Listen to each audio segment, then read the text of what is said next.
Hi there guys, Ken here, your thrifty apprentice, and welcome back to what should have been another Sketchbook Sunday video.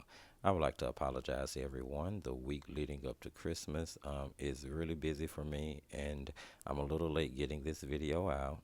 However, I will be putting a real-time painting up on Christmas Day, which I'm going to set as a premiere on YouTube.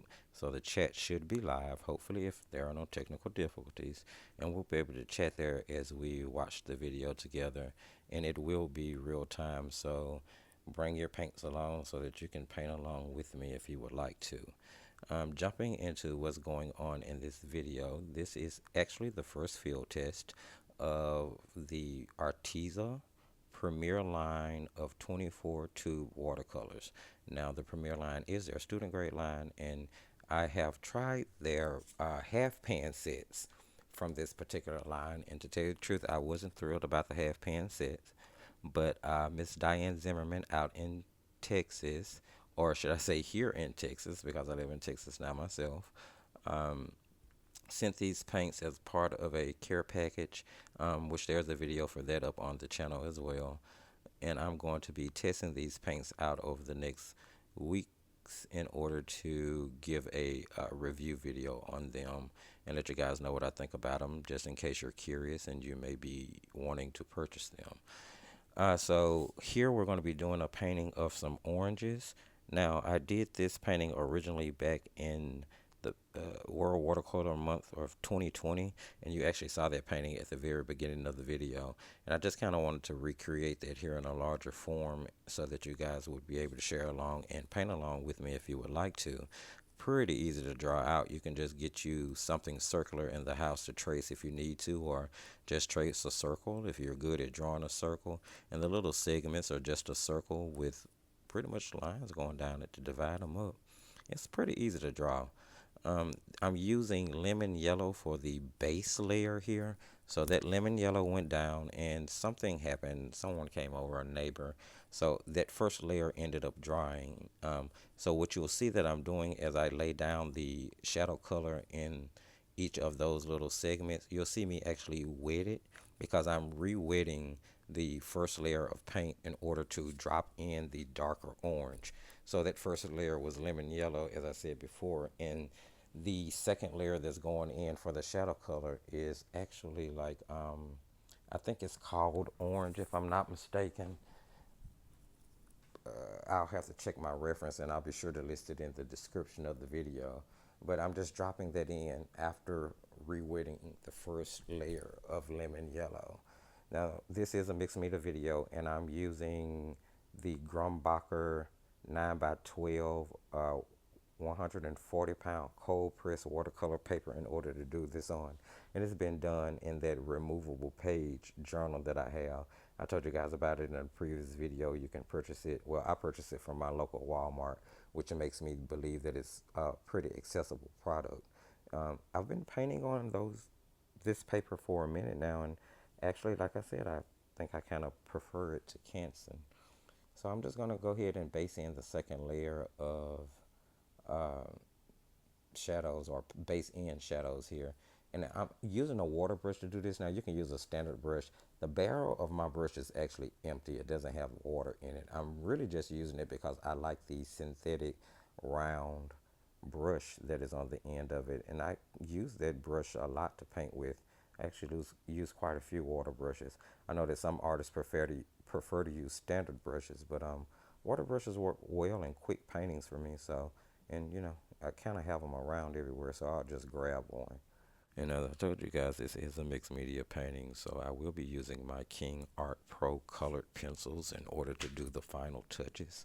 Uh, I'm actually going to leave the white part of the rime unpainted in order to just do it with the colored pencils. I went to Joann's Fabric the other day, and they do have an art section inside the Joann's Fabric here in my town.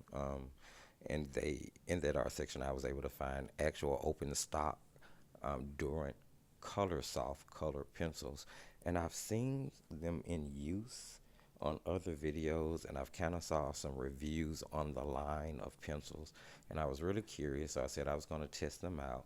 So I grabbed an open stock white and an open stock black, mainly because I just want to try the pencils out and see how opaque they are. So that I'm going to be using those pencils in addition to the KingArt Pro, just so we can start to test those out. And I really want to see if I'm interested in, purchasing a larger set of those if these two pencils kind of suit my fancy. So here we finally finished the base layer of shadows into each of the orange slices. Now I'm taking that same orange in a heavier pigment consistency in order to get a deeper value of color, and I'm painting the part of the rime of each orange slice that you would be able to see. Now here I am using the same water brush just to show you that with the amount of pressure that you apply to the brush, you can do thinner lines or thicker lines. And I've never done a brush study like that on the channel, and it may be something that I give some thought to doing.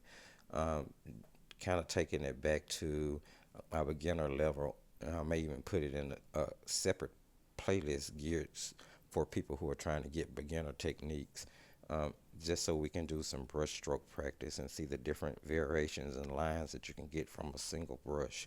Because this is the only brush I'm going to use other than when I get ready to do the shadows, because I wanted a more synthetic swirl which would hold more water. This paper is really absorbent and it drinks water. I don't understand it. I really don't. So I wanted to make sure that I had a brush that was going to hold a lot of water, since I didn't have any water in the barrel of the water brush that I was using. So here, what you see me doing is I took a thin layer, or should I say a watery glaze layer, after the second layer where I laid down the shadow colors had dried, of the lemon yellow, and I'm actually using it. It's a more water than pigment. It really is. But what I'm doing is laying that down in order to kind of smooth out any harsh lines that I may have put into the painting when I put down the shadow color, which was done for the second layer. Mainly because, unfortunately, the first layer dried. What I would have done was put the shadow color down while the first layer of lemon yellow, but that it didn't work out this way. So I kind of wanted to show you guys how you could still layer each of the colors on and make it look like they were kind of painted at the same time. If I hope I'm making sense. I really hope what I'm trying to explain makes sense with that. So I decided that the lines around the rime was not thick enough. So I just went back with another layer of that color. Applied a little bit more pressure so that I could get a thicker circle around each of those orange slices. So we're going to move on here to laying down the shadow color. Now, which I'm going to be very honest with you, I really wasn't happy with the way the shadow came out in this painting. I worked with it as much as I could. I took a mixture of the three primaries that I was already using in the painting. So I used lemon yellow. I used cad red, or was it, oh God, I'm not familiar yet with the colors in this particular set, but I used the more primary looking of the reds, and I used ultramarine blue in order to mix this shadow color up. Um, if the color came out okay, but there was just something about, again, the way the paper kind of drinks up water. Even after wetting all the way around the orange slices, I still did not have enough time to get that shadow color down on the paper before the paper started to dry. So it left some harsh lines. What I'm doing here is just taking water and I'm going and trying to soften the edge of that shadow so that those lines wouldn't be so harsh and it wouldn't look so cut and paste, so to speak. So once I got done with the shadows, we moved on to the colored pencils. Is where I'm taking that new Derwent Colorsoft pencil. This is the white, and I'm painting the part of the rime, or should I say coloring the part of the rime that would be white. This was a pretty opaque pencil, I have to admit, and I love the super soft lid. Now, of course, this paper has some sizing on it, a lot of sizing actually, and it was really putting the pigment off of that pencil. It was wearing it down fast. And this pencil is one of the more softer pencils of the colored pencil line. But look how opaque it was, even standing against the starkness of the white in the background. You could, it was beautiful. I loved it. I was very in love with it. And I'm gonna go ahead and spoiler alert tell you, I was in love with the black one too, because that black went down to go kind of put the darker shadow where the rime of each of the orange slices would actually be touching the table. Then I grabbed some KingArt Pro colored pencils. I'm going to enhance the orange of the rime with one of those colored pencils. And then I'm also going to take that same orange and go into enhance the darker shadow colors that was in each of the juice segments. I wanted it to look a little bit more juicy. It was looking a little flat to me. Man, look at that Derwent white. That is beautiful. I love that pencil. Um, and I actually like the KingArt Pro pencils too.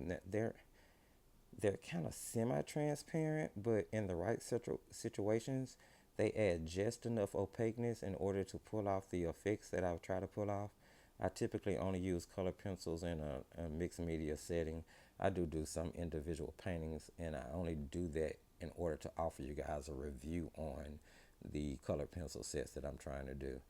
There I took that black pencil and went in around the corners of each of where the orange segments met. I wanted to make sure that you can tell that they were separate, kind of stacked on top of each other. And now this is where I was taking that same orange that I went around to enhance the color of the rime. And I'm going in to enhance the shadow of each of these segments. I wanted it to look juicier. It just didn't look like, succulent, so to speak. I wanted it to look more realistic. That's what I'm looking for. I wanted it to look more realistic. So I'm gonna go around and just get each one of these segments done. Other than that, that's pretty much gonna bring the painting to an end. I'll sign it and take it off of the backing board that I have it clipped down to, and you'll see me reinsert it into the journal, because I love the fact that you can take those pages out to keep from ruining any of the other pages as you're painting a composition, because mixed media can get pretty messy depending on the products that you use. Well, guys, hopefully you like some of the things that you saw, some of the things that you heard that are coming up in this video. If you did, please give the video a thumbs up. Don't forget to share the video. Remember that sharing is caring. If you haven't subscribed, please go ahead and subscribe. Tell your friends to subscribe. We would love to have them join us here. Don't forget to comment if you would like to. The comment section is open. Let me know if you've used some of these products. And don't forget, just keep painting.